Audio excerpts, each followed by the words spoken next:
지난 1967년 9월 3일에 스웨덴이라는 나라에서 특별한 역사가 있었습니다.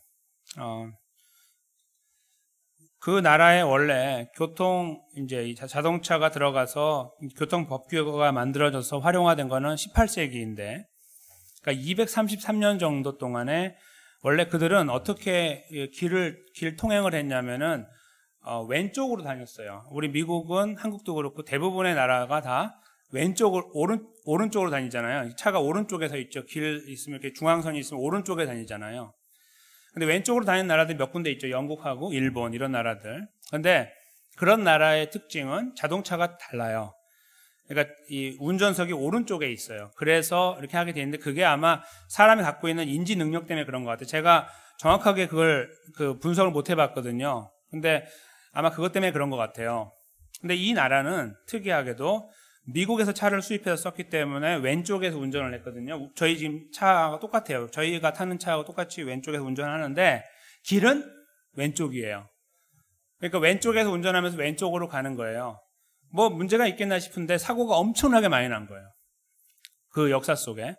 그래서 233년이니까 나라에 완전히 굳어졌잖아요. 모든 사람들이 이제 몸에 밴 거예요. 태어날 때부터 그렇게.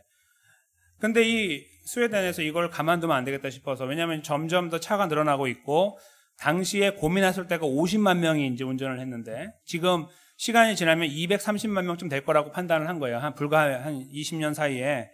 그렇게 되면 난리가 날 것 같은 거예요, 나라가 완전히. 맨날 사고가 나고 사람 죽고 맨날 이런 걸로 터질 것 같은 거예요. 그래서 이제 처음에 국민들에게 물어봤어요. 우리가 이거 바꾸려고 하는데 여러분은 어떻게 생각하세요? 그러니까 답이 어떻게 돌아왔을까요? 싫어요. 이렇게 돌아온 거예요. 아니, 사람들이 많이 죽고 힘든데 어떻게 바꿔야 되지 않겠어요? 싫어요. 이렇게 돌아왔어요. 거의 90% 정도가 싫다고 그랬어요. 그래서 못 바꿨어요. 근데 이것을 가만히 보고 있는 정부에서 볼 때 국민들이 아직 그것까지 인지를 못한다고 생각한 거예요. 그걸 모르는 거예요, 거기까지. 이게 바뀌어야 되는데, 우리나라만 이렇게 하고, 세상에 우리나라만 지금 왼쪽에서 차에 타고 있는데 왼쪽으로 가고 있거든요. 그리고 이게 이상한 나라잖아요. 지금 문제가 있는데 그걸 인지를 못해요. 그러니까 정부에서 딱 주도권을 잡고 결정을 해버렸어요. 우리 바꾼다. 물어갖고 될 일이 아니구나, 이게. 그냥 밀어붙여야 되는구나. 바꿔가지고 4년 정도의 시간을 줬어요. 그러니까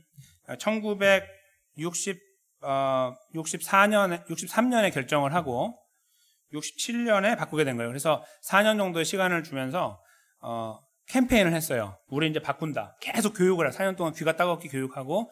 근데 여기 나와 있는 스티커가 있어요. 이 스티커가 이제 이 길을 바꾸는 요거에 대한 스티커인데, 이거를 자동차 앞에다 딱 다 붙이게 했어요. 의무적으로. 그래서 사람들이 가면서 저 스티커를 보면서 계속 뭘 생각해요? 우리 바뀐다.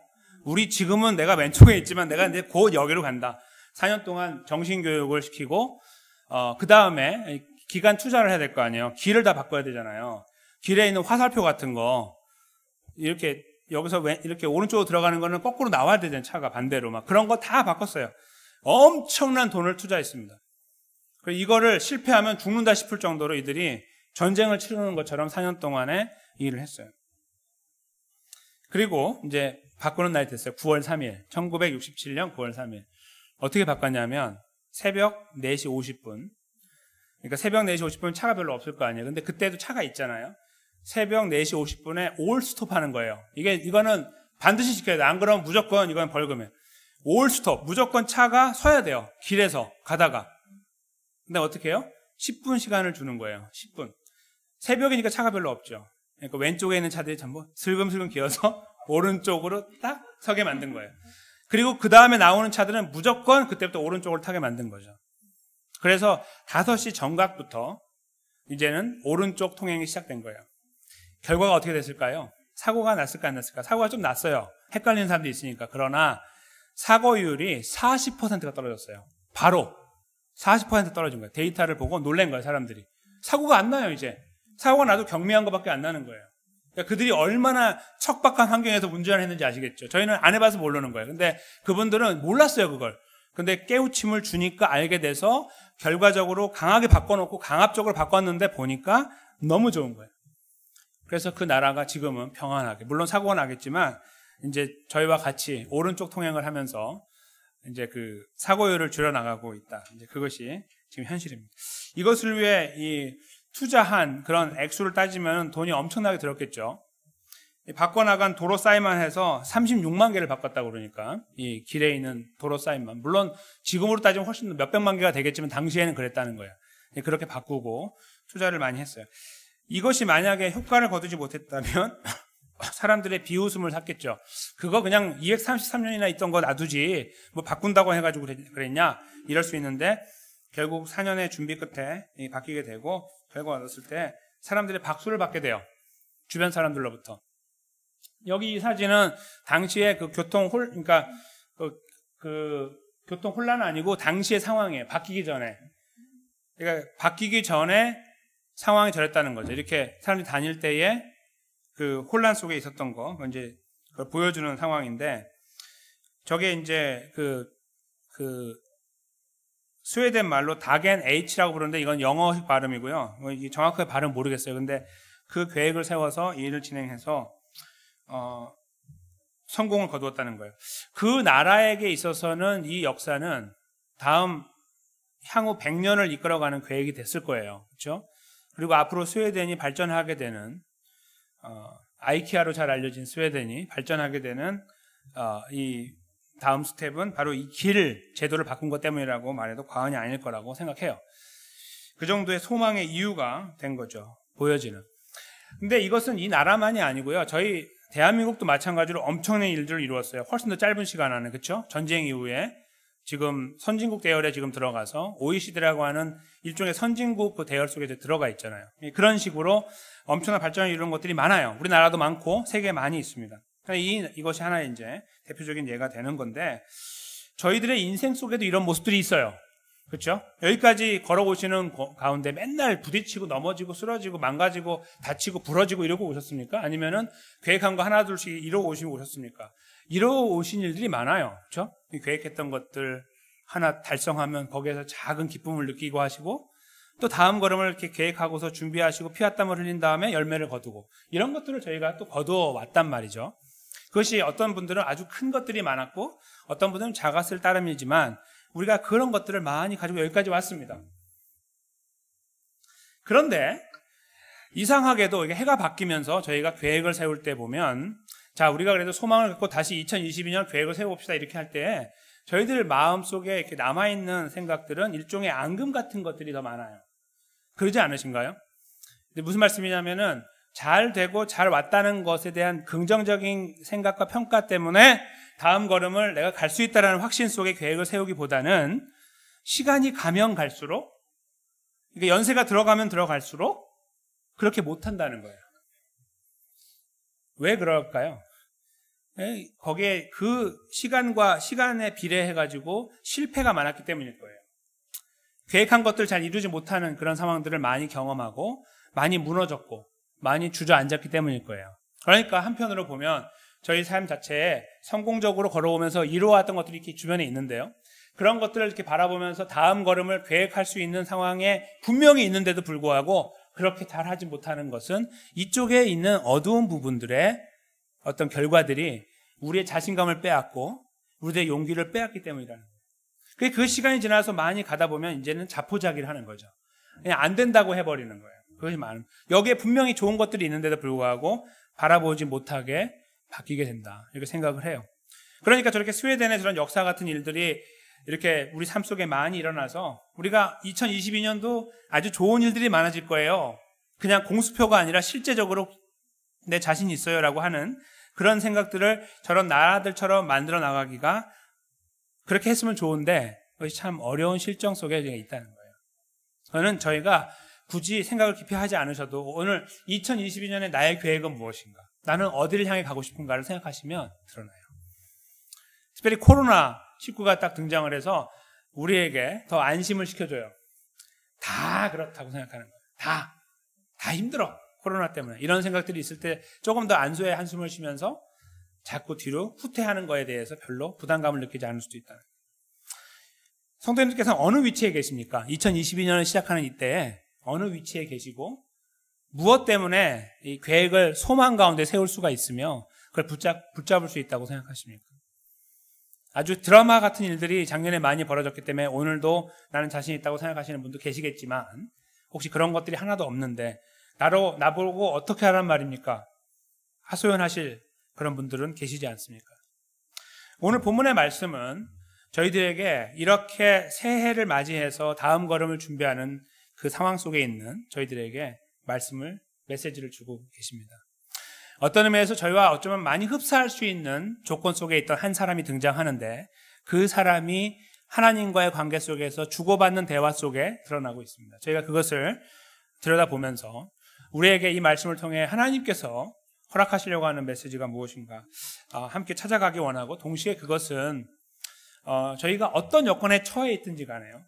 그렇죠? 여기 오실 때 어떤 무거운 짐을 가지고 오셨든지 간에 2022년이라는 것이 그냥 너무나 어두워서 힘든 가운데 계시건 안 계시건 간에 우리 모두에게 주어지는 말씀이 되기 원합니다.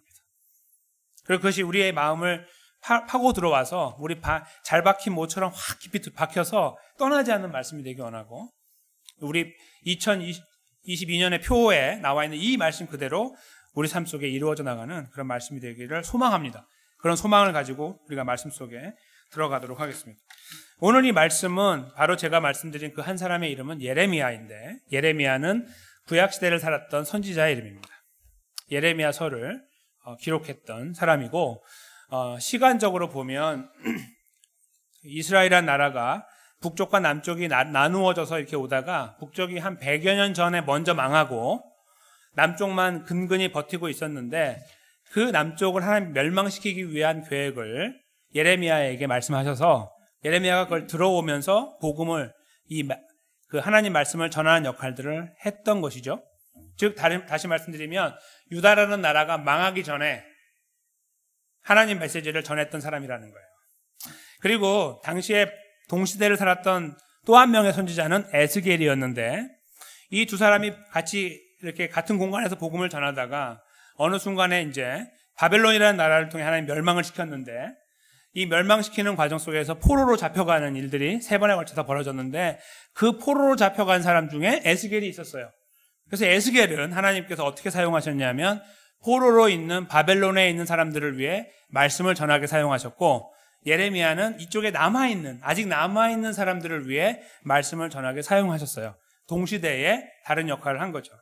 근데 이 사람은 그러니까 다른 아픔들을 다 갖고 있는데, 이 예레미야는 이 지역에 살면서 같은 그 남쪽 지역에 남유다 지역에 살면서 망하는 모든 과정을 본 거예요.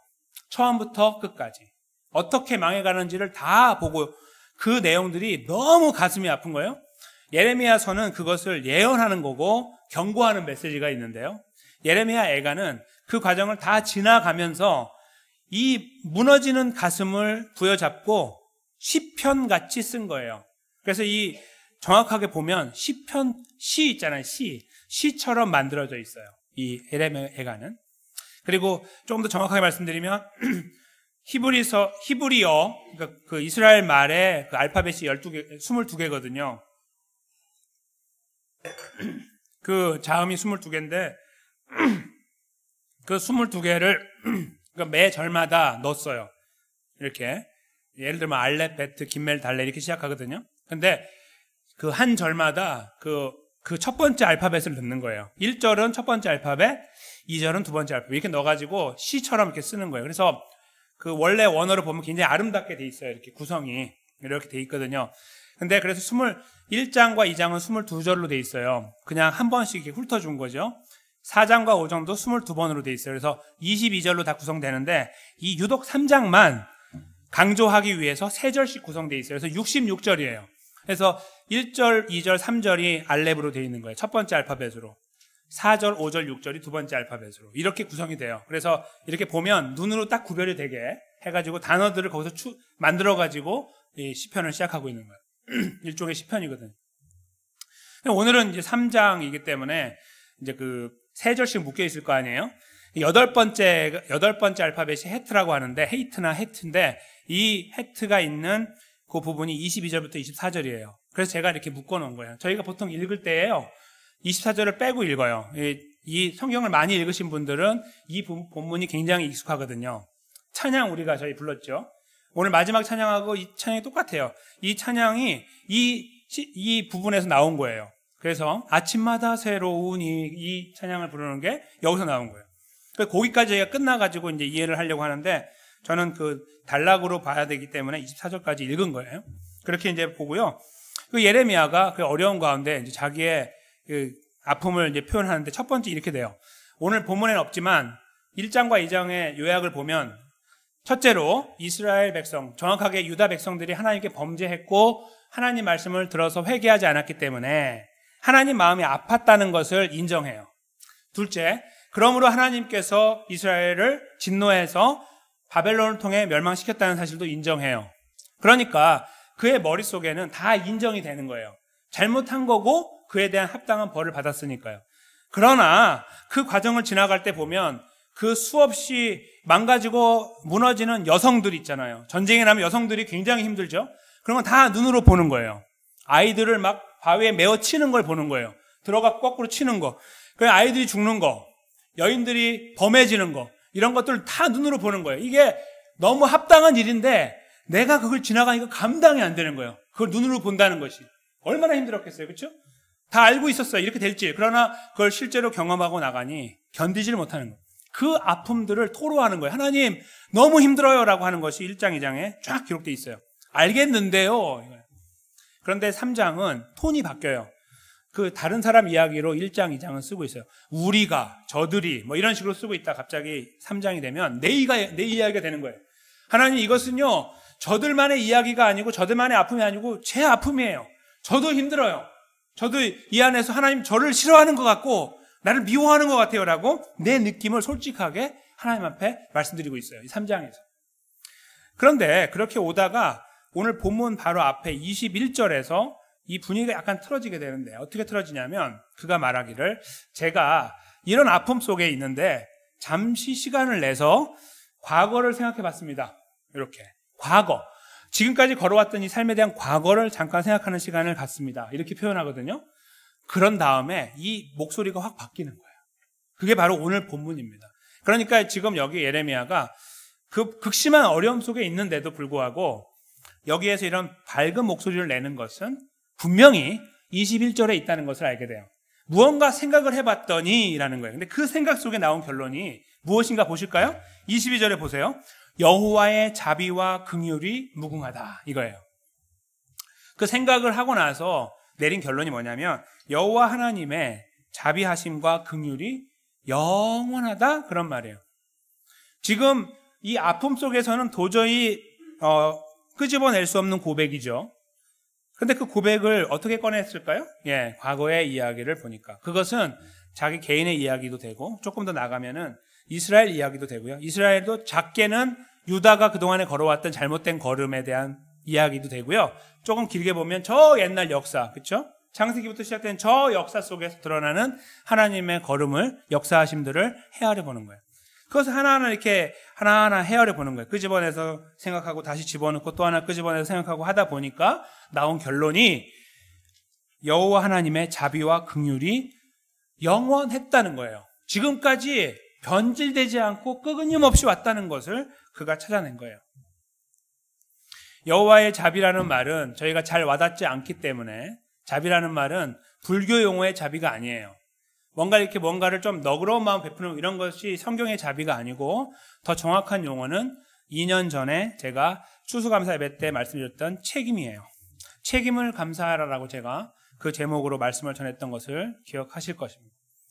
여기 같은 단어예요. 영어로 steadfast love라고 하는 것은 오래 참는 사랑이라는 말인데, 이것의 원래 원어적인 의미와 주변의 그 스토리를 따져보면 하나님의 책임감이었어요. 하나님은 하나님 백성들을 정하여 놓고 택하신 다음에 그들을 이끌어올 때 그들에게 책임을 요청했어요. 내가 너를 택했으니까 너 좀 책임감 있게 살아라 이렇게 요청했거든요. 그런데 그걸 받은 사람들은 그 책임을 다하지 못했어요. 항상. 그런데 지금 여기 서 있는 예레미야가 그걸 생각해 본 거예요. 어떻게 이게 가능하지? 우리는 책임을 지금까지 다하지 못하고 왔는데 어떻게 우리나라가 지금까지 존재를 했으면 난 여기 살아있냐 이거예요.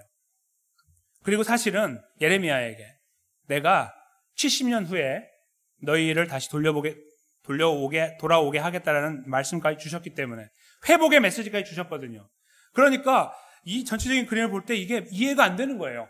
아까 말씀드린 것처럼 1장과 2장에서는 우리가 잘못했으니까 벌을 받아도 싼데 받고 나니까 너무 힘들다라는 이런 상황들을 이해했잖아요. 상황을 말씀드렸잖아요. 그런데 그게 끝이 아니라는 거예요. 하나님은 다시 우리를 회복한다는 메시지를 주셨다는 거예요. 그걸 놓고 보고 과거의 역사를 보니까 하나님의 책임감이 영원하다는 것을 발견한 거예요. 그래서 여기에서 여호와의 자비, 여호와의 책임과 그 다음에 여호와의 긍휼은 원래 단어를 보면 이것이 자비예요.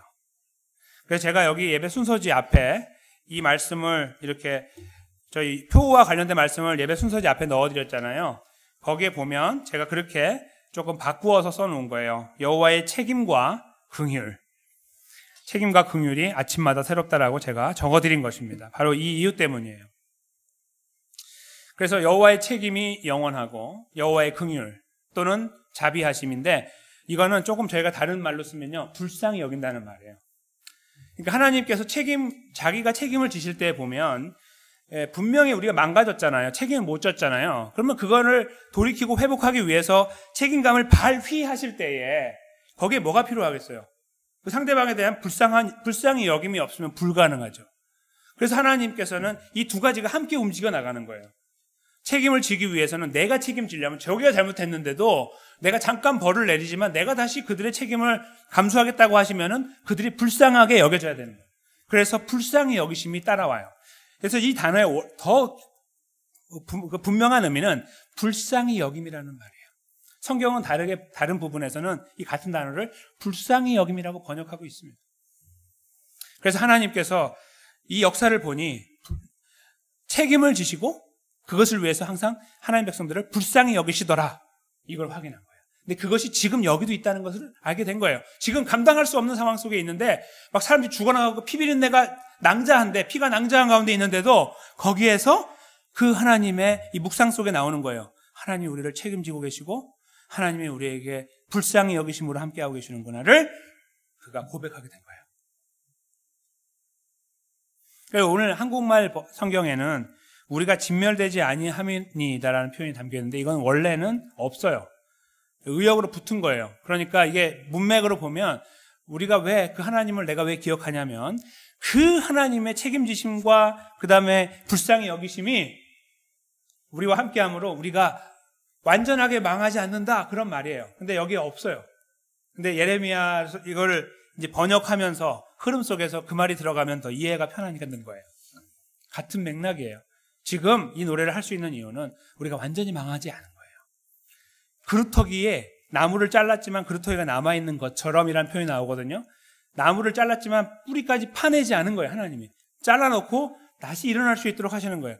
바로 그런 그림, 그것이 바로 여기에 나와 있는 하나님의 책임지심과 불쌍히 여기심에 근거한다는 거예요.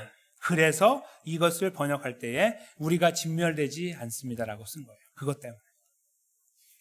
그런 다음에요. 그가 계속되어지는 말이 이거예요. 그의 고백을 보시면 이것이 아침마다 새로우니 주의 성실이 큽니다. 여기에서 말하는 아침마다 새롭다는 말을 잠깐 보시겠습니다. 이것이라는 말은 정확하게 말하면 이거 두 가지예요. 하나님의 책임지심과 우리를 책임지는 거, 그리고 우리가 자꾸 무너질 때마다 우리를 불쌍히 여기시는 이 두 가지인데요. 이 두 가지가 아침마다 새롭다는 거예요. 생각할 때마다. 아침마다라는 말은 매일이라는 말이에요. 그렇죠? 매일이 있어야 아침이 생기죠. 날이 있어야. 그러니까 매일매일이라는 뜻이에요. 다른 말이에요. 매일매일 그것이 새롭다. 이 두 가지가 내 삶에서 매일매일 새롭다라고 고백을 해요. 그리고 그러기 때문에 하나님을 향한 고백의 연장에서 하나님의 성실이 크다고 말하는 거예요. 하나님은 신실하다, 진실되다 그런 말이에요. 그러니까 우리 이스라엘 백성들이 진실하지 못해서 망하게 된 것도 다 우리 책임인데, 그래서 우리가 바벨론으로부터 이렇게 매를 맞아서 무너지게 된 것도 다 합당한 결과인데, 이것이 너무 힘들어서 애통해하는 우리에게 하나님께서 메시지를 주시기를 소망이 있음 알려주시는 것은 바로 나는 역사 속에서 볼 때, 너의 인생에서 볼 때 지금까지 책임감을 지켜왔고 그것을 위한 그 불쌍히 여김을 늘 가지고 왔다라고 말씀하고 계시는 거고, 그걸 바라볼 때 그걸 이해하는 사람의 입장에서 하나님 정말 신실합니다라고 하나님 앞에 고백할 수 있다는 거예요. 그것이 바로 이 예레미야가 그 피비린내 속에서 하나님께 써내려갔던 고백이 되는 거예요. 근데 그것이 끝이 아닙니다. 이 전쟁의 끝장에 가면 뭐 가질 거 없었던 예레미야를 포함한 보통 사람들이 다 잃어버리게 될 거 아니에요. 그렇죠? 소유가 다 떠나가요. 그런데 이 사람의 이 이야기를 보세요. 마지막 결론을 24절인데요. 내 심령에 자기에게 말하는 거예요. 말하기를 여호와는 나의 기업이시다. 그러므로 내가 저를 바라리라. 이렇게 이제 썼습니다. 여호와는 나의 기업이라는 말은 여호와가 나의 몫이다 그런 말이에요. 조금 더 정확한 말은 내 몫이다 이거예요. 내 거다 그거예요. 여호와가 나의 것이다. 조금 더 다른 말로 하면 그런 말이거든요. 그러는 내가 여호와와 함께하고 있다는 의미가 되고요. 여호와가 나와 함께하고 있다는 의미가 되는 거예요. 이 하나의 단어가. 그러니까 여호와가 나의 것이라는 말은 여호와가 내 안에 있다. 내가 여호와 안에 있다. 여호와가 내가 여호와를 소유하고 있다. 그분이 나를 붙잡고 있다. 그런 의미가 다 여기 담겨 있다는 거예요. 여호와가 나의 소유라고 하는 거. 나의 기업이라는 말은 사업, 비즈니스 그런 말이 아니에요. 기업이. 이것은 그런 의미를 갖고 있다는 겁니다. 그러므로 그걸 내가 갖고 있으므로 그 확신 속에 있으므로 내가 여기에 우리나라 말은 내가 저를 바란다라고 되어 있지만 원래는 내가 저를 소망한다 그런 말이에요. 그러니까 내 소망이 그에게 있다 그런 말이죠. 하나님께 있다. 그가 나의 것이고 내가 그의 것이고 그가 나를 소유하고 내가 그의 것이 내가 그를 소유하였기 때문에 이렇게 서로 이렇게 그 날실과 시슬이 같이 묶여진 것은 다 이렇게 묶여 있는 거예요. 우리가 하나님을 갖고 있고 하나님 우리를 갖고 있는 이런 신비한 구조죠. 그렇기 때문에 내가 나의 소망을 하나님께 둔다. 그런 말입니다. 이 24절의 뒷부분이. 예레미야에게 있어서 지금 상황은 저희가 걸어가고 있는 상황과 흡사할 수 있거나 조금 더 안 좋을 수 있는 상황입니다. 왜냐하면 아직 미국이 우리 주변이 물론 저희가 힘들지만 완전히 망하고 전쟁터가 되고 사람들이 그렇게 막 유린당하는 이런 일이 없잖아요. 지금 현재. 지금 여기에서는. 그렇죠? 물론 주변에 저기 좀 멀리 떨어져 있는지 모르겠지만 지금 우리 안에 그렇지 않다고 하면은 저희가 조금은 난 거예요. 예레미야보다. 그러나 저희는 그렇게 생각하고 싶지 않아 하죠. 우리도 똑같이 힘들다고 생각하고 싶어 하고 사실은 다 주관적이에요. 저희도 모르게. 그렇죠? 그래서 같은 일이 벌어져도 내가 경험할 때가 더 큰 거예요. 다른 사람이 그 일을 경험할 때에는 조금 더 약해 보여요. 그래서 우리가 위로한다고 말하지 실수할 때가 많잖아요. 그거와 같아요. 그러니까 우리 모두는 어떤 의미에서 예레미야의 상황을 바라보면서 예레미야 상황이 이해가 돼서 다 납득이 될 수 있으나 이 사람이 우리보다 더 힘들었다고 생각하고 싶지는 않은 거예요. 그리고 오히려 지금 2022년을 시작하는 저희들이 생각하는 우리들의 계획과 앞으로의 걸음에 대해 생각할 때에 우리는 그래도 하나님 저는 좀 다르잖아요. 예레미야는 그래도 하나님의 선지자잖아요. 뭐 이렇게 우리가 여러 가지 갖다 붙이면서 우리가 더 힘들어요 라고 말하고 싶어 해요. 저도 마찬가지고요. 그렇기 때문에 저희가 이 말씀을 잘 이해하면서 나아갈 때에 그 예레미야가 여기서 끄집어내려고 하는 그 이야기의 핵심을 캐치하는 것이 중요해요. 그래야만 그것이 우리 안에 다가와 우리 것이 되기 때문입니다. 그러니까 예레미야와 우리를 비교하는 게 아니라 예레미야를 통해 드러내고 있는 하나님의 메시지가 중요하다는 거예요. 그것은 생명의 문제입니다. 생명의 문제. 그냥 이 땅에서 어느 기간을 살아가는 생명의 문제가 아니고요. 사실은 영원한 생명의 문제예요. 이스라엘 백성들이 포로가 돼서 70년이라는 시간을 보내고 왔습니다. 어떤 사람은 그 시간이 태어나서 죽는 시간이잖아요. 그렇죠? 무슨 미래가 있습니까? 다음 걸음이 있습니까? 그냥 바벨론에 갔다 죽는 건데 거기 묻히는 거잖아요. 그런 분들에게는 아무것도 없는 거예요. 그렇죠? 바로 그런 상황들. 그러니까 지금 당장에 뭔가 이루어지지 않으면 나에게는 아무 의미 없다고 생각하는 그런 상황들.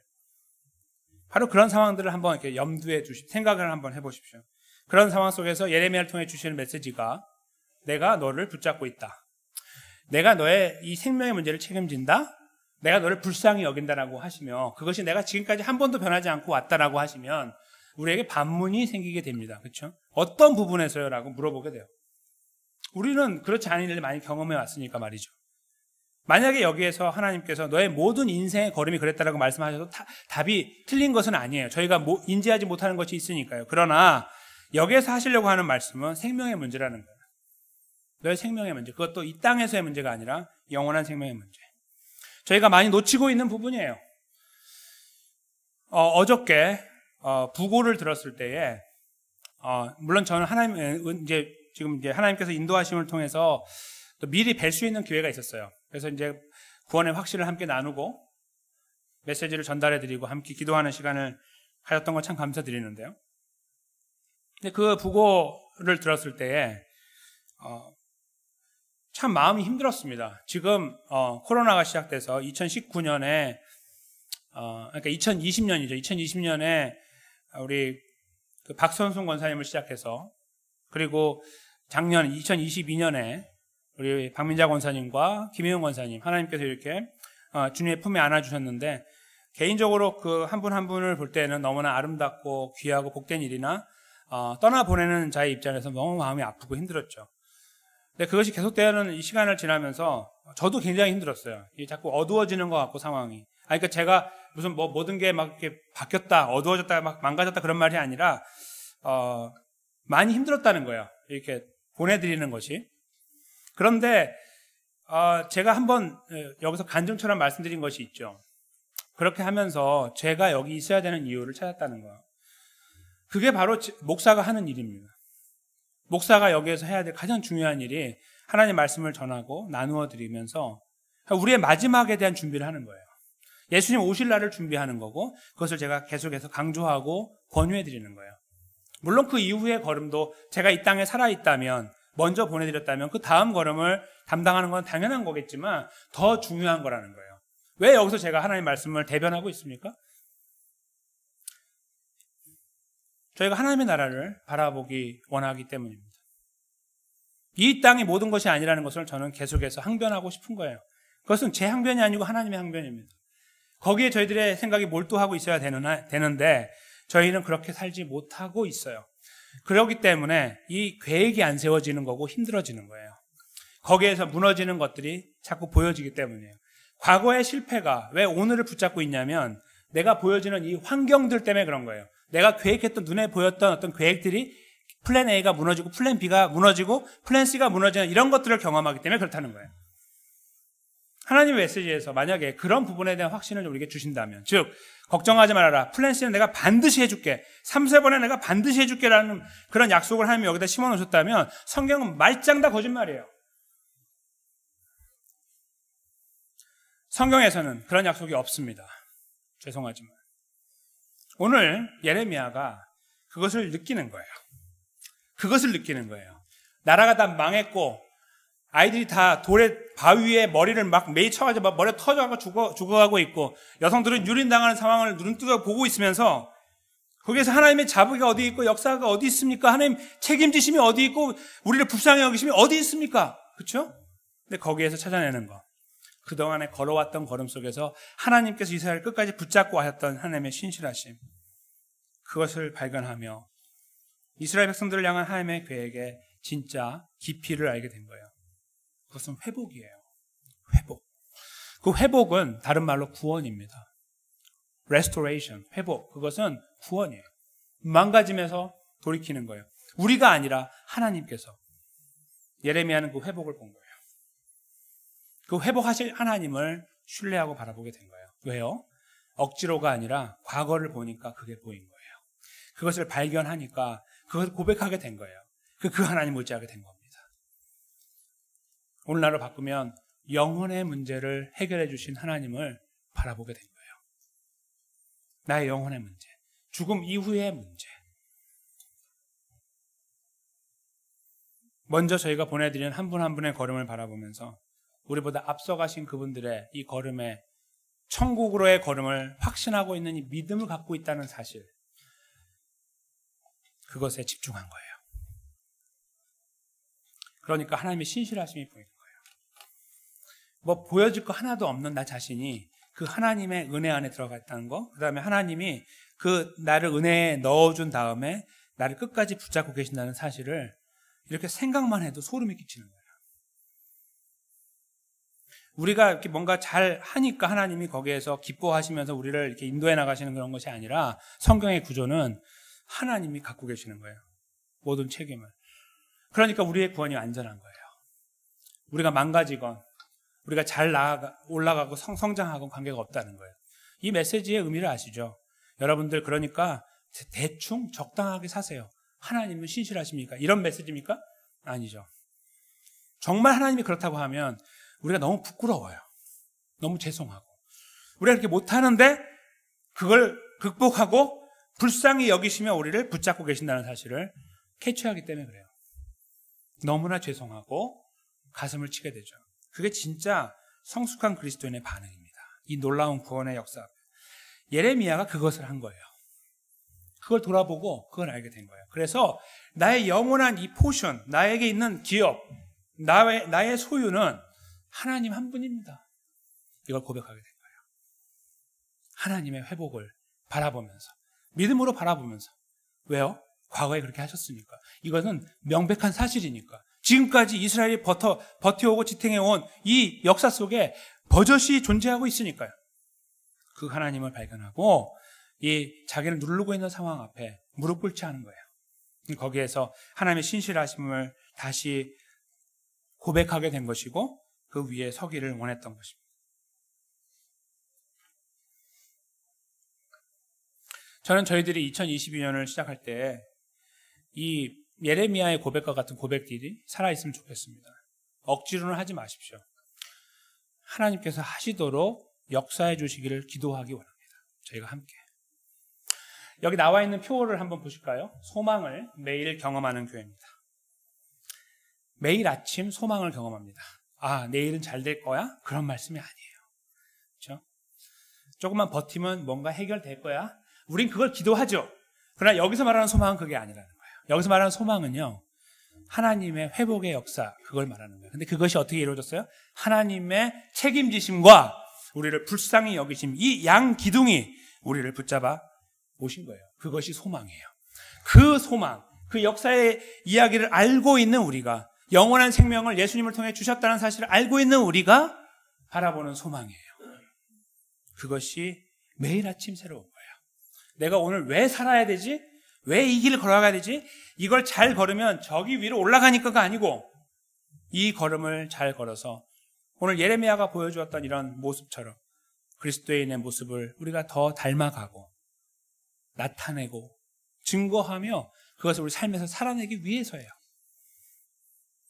하나님이 거기에서 은혜를 주시사 우리의 필요한 것들을 공급해 주실 수도 있고 어떤 사람은 많을 수도 있고 어떤 사람은 적을 수도 있어요. 근데 그것이 여기서 말하고 있는 소망에 아무런 관계가 없는 것입니다. 예레미야의 이 외침 속에 등장하는 나의 소유가 되시는 하나님이시여라는 이 내용, 저희 안에 살아있기 원합니다. 그래서 우리가 가지고 있는 계산해 보고 두드려 봤을 때 내 안에 잡혀지는 것들이 소유로서 여겨지지 않고 나에게 허락하신 구원의 은혜가 참된 소유로 이해가 되어지고 고백이 되는 것. 사실 그게 진짜이고요. 그렇죠? 저희가 속아 살아가고 있는 거예요. 그 진짜, 그것을 가지고 있는 자의 모습으로 저희가 이 고백을 드렸으면 좋겠어요. 눈을 뜰 때마다 고백이 나오는 거예요. 나를 사랑하시는 그 사랑 때문에, 나를 끝까지 책임지시는 그 책임감 때문에, 내가 이렇게 연약하고 부족하고 무너질 때에 나보다 더 아파하시면서 나를 감싸 안으시려고 하는 하나님의 사랑 때문에 우리가 그 앞에서 감격하며 감사하고 소망을 확인하게 되는 것입니다. 저는 사랑하는 성도님과 제가 2022년을 시작하는 이때 바로 이러한 참된 소망이 날마다 새로워지는 삶을 계속 이어나가기 원합니다. 물론 잘 될 것을 바라보면서 오는 기쁨도 소소한 즐거움도 있겠죠. 거기에 우리들의 모든 것을 걸거나 우리의 목숨을 매달고 거는 것이 아니라 바로 우리에게 허락하신 영원한 생명, 예수님의 십자가와 부활로 완성하신 구원의 자리에, 그 완전한 회복의 자리에 우리를 넣어주시고, 그리고 예레미야에게 하셨던 말씀처럼 내가 너를 택하고 구원했으니 너를 끝까지 책임진다. 너가 넘어져도, 너가 부러져도, 주저앉아도, 나를 등을 돌리고 배반해서 멀리 가도 내가 너를 끝까지 불쌍히 여긴다. 이 하나님의 양대, 이 기둥의 역사, 그것이 항상 기억되어지고 우리 마음속에서 각인되어지고 그것이 생각되어지고 그것이 우리를 부유하게 만들어서 22년을 걸어갈 힘이 되고 소망이라고 감히 말하고 그것을 의존하며 의지하며 걸어가게 되는 바로 그런 놀라운 은혜 가운데 사랑하는 성도님과 제가 힘있게 세워지기 원합니다. 이 말씀은 여기서 멈추지 않아요. 오늘 제가 나누려고 하는 또 하나의 말씀을 제가 적어드렸습니다. 베드로전서 3장 15절 말씀입니다. 이 말씀을 저희가 함께 합독하도록 하겠습니다. 너희 마음에 그리스도를 주로 삼아 거룩하게 하고 너희 속에 있는 소망에 관한 이유를 묻는 자에게는 대답할 것을 항상 예비하되 온유와 두려움으로 하고. 아멘. 이 말씀에서 느끼시는 것이 무엇입니까? 이 말씀에서 느끼시는 것은 여러분들 이 소망을 매일 경험하는 삶을 여러분 것으로만 만들지 마세요라는 말씀이에요.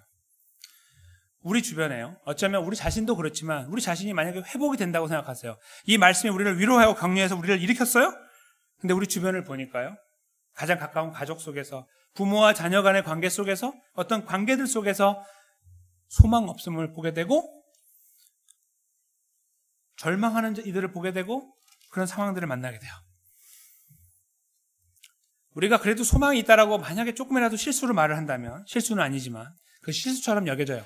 우리에게 말하기를 너는 뭐가 그렇게 잘났길래 소망이 있냐, 너 믿을 구석이 어디 있길래 소망이 있다고 말하냐고 물어보는 거죠. 바로 그 상황을 말하는 거예요. 그 상황 속에서 대답할 것을 항상 예비하라. 즉 거기에서 소망을 나누는 거예요. 입을 열어서 나누기도 해요. 예수 그리스도가 우리의 소망이고 나의 소망이고 그의 신실하심이, 책임지심이, 나를 불쌍히 여기심이 소망이다. 어쩔래? 라고 우리가 말할 수도 있습니다. 그러나 많은 부분에서 어쩌면 우리는 행위를 통하여 이 메시지를 나누어 나갈 수 있습니다. 왼뺨을 맞으면 오른뺨을 돌려대는 상황, 이런 상황들을 우리가 만날 수도 있고요. 내 것을 내려놓아야 되는 상황이 될 수도 있고, 내 가지고 있던 여러 가지 기득권들을 놓아버려야 될 수도 있는 상황, 바로 그런 것들을 저희가 예상하게 돼요. 거기에서 입을 열어서 우리의 행위가 뒷받침되지 않는데 입만 열어서 예수님이 소망이야 라고 말하는 정말 의미 없는 그 메아리가 되지 않고 그 한마디를 던지기 이전에 우리 삶을 가지고 상대방을 먼저 배려하고 내가 정말 소망이 있으니까요. 내가 정말 소망이 있으니까. 이거 놓쳐도 되거든요. 그렇죠? 놓쳐도 돼요, 이거. 나한테 진짜가 있으니까. 바로 그러한 넉넉함을 갖는 것. 그것이 저희가 이 말씀과 더불어 생각해야 되는 저희들의 걸음이라고 생각합니다. 바로 그것이 항상 everyday, 매일매일 우리의 삶에서 이루어져 나가는, 그것이 정말로 우리 안에서 이루어져 나가고 있는 것을 우리가 경험하고 느끼고 누리고 나누어 나가는 바로 그러한 은혜를, 그 살아있는 은혜를 여기 계신 사랑하는 성도들과 제가 이번 한 해 2022년 쭉 365일 동안 누려나가고 발산해 나가고 나누어 나가고 증거해 나가고 그 위에 함께 세워져 나가는 그런 은혜를 힘있게 누려나가게 되시기를 주님의 이름으로 간절히 축원합니다.